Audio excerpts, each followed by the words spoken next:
નમસ્કાર ખેડૂત મિત્રો, સ્વાગત છે બધા મિત્રોનો મારી યુટ્યુબ ચેનલમાં। હું છું આપનો મિત્ર ભાવિક વઘાસિયા। તો મિત્રો, ખાસ કરીને આ વિડીયોના માધ્યમથી આપણે વાત કરવાની છે હાલની સક્રિય સિસ્ટમોની સ્થિતિ શું છે અને અરબી સમુદ્રની સિસ્ટમ બાબતે મહત્વપૂર્ણ માહિતી તેમજ આજે ગુજરાતના કયા વિસ્તારમાં વરસાદની સંભાવનાઓ રહેશે તેમજ આગામી દિવસોમાં સિસ્ટમની મૂવમેન્ટ કેવી રહેશે તે બાબતની મહત્વપૂર્ણ માહિતી આ વિડીયોમાં જોશું। તો જે પણ મિત્રો નવા હોય તે ચેનલને સબસ્ક્રાઇબ કરી લેજો। તો મિત્રો, ખાસ કરીને હાલ આપણે જે વરસાદી રાઉન્ડ જોવા મળી રહ્યો છે, આ રાઉન્ડ છે તે હવામાન વિભાગે જ્યારે વિદાય જાહેરાત કરી દીધી છે ત્યારબાદ જોવા મળી રહ્યો છે અને સત્તાવાર રીતે હવામાન વિભાગે આ વખતે ધારણા કરતા થોડું વિદાય આપવામાં ઉતાવળ કરી હોય તેવું ચોક્કસપણે લાગી રહ્યું છે। કારણ કે આપણે અગાઉ જ કહ્યું હતું, સપ્ટેમ્બર મહિનાના જે પ્રથમ દિવસોમાં અપડેટ આપી હતી ત્યારે પણ કહ્યું હતું કે ઓક્ટોબર મહિનાના મધ્ય ભાગમાં સાચા અર્થમાં ચોમાસાની વિદાય થશે।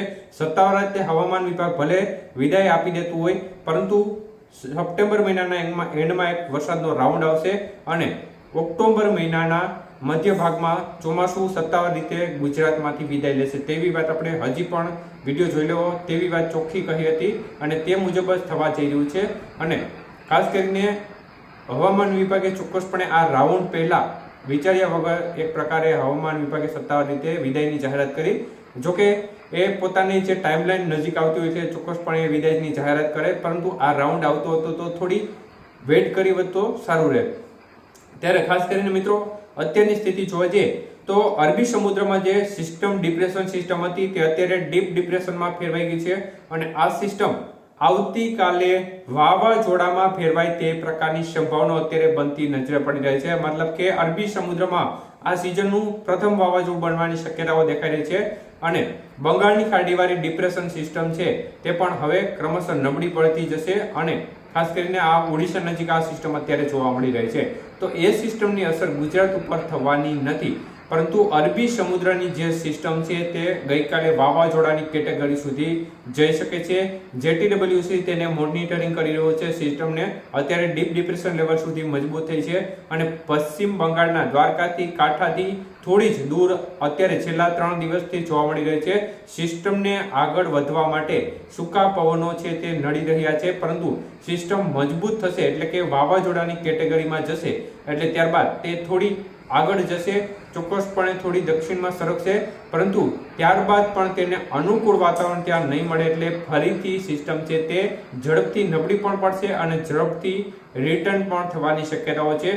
એટલે આજે 3 તારીખથી વરસાદની ગતિવિધિ ચોક્કસપણે 3, 4 અને 5 તારીખમાં ઓછી રહેશે, પરંતુ ફરીથી 6, 7, 8 અને 9 તારીખ દરમિયાન આ સિસ્ટમની અસર જોવા મળશે અને ફરીથી વરસાદની ગતિવિધિ 6 થી 9 તારીખમાં વધારો થવાની સંભાવના દેખાય છે અને આ તારીખો દરમિયાન ફરીથી વરસાદની ગતિવિધિ વધશે। છૂટો છવાયો વરસાદી માહોલ એ તારીખોમાં ફરી એકવાર જોવા મળશે।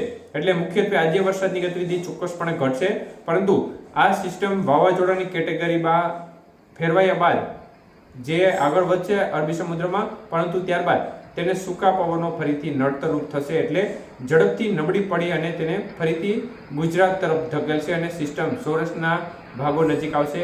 તો આ જે સિસ્ટમનો ટ્રક છે તેમજ સિસ્ટમ અને વિવિધ પરિબળોને આધીન ફરી એકવાર 6 થી 9માં ગુજરાતના ભાગોમાં વરસાદી વાતાવરણ જોવા મળશે। ત્યારે મિત્રો, ખાસ કરીને આજના વરસાદના વિસ્તારો વિશેની માહિતી જોઈએ તો આજે ખાસ કરીને સિસ્ટમની અસર છે તે દ્વારકા, જામનગર, મોરબી જિલ્લાના ભાગોમાં જોવા મળે। છૂટો છવાયો વરસાદી માહોલ જોવા મળે। ગઈકાલ કરતા વિસ્તાર છે તે ઘણા ઘટી જાય, પરંતુ છૂટો છવાયો વરસાદી માહોલ જોવા મળે। કચ્છના ભાગોમાં હજી પણ અસર રહે, જેમાં ખાસ કરીને નખત્રાણા, લખપત આજુબાજુના, નલિયા આજુબાજુના ભાગો છે તેમાં વધુ અસર રહે।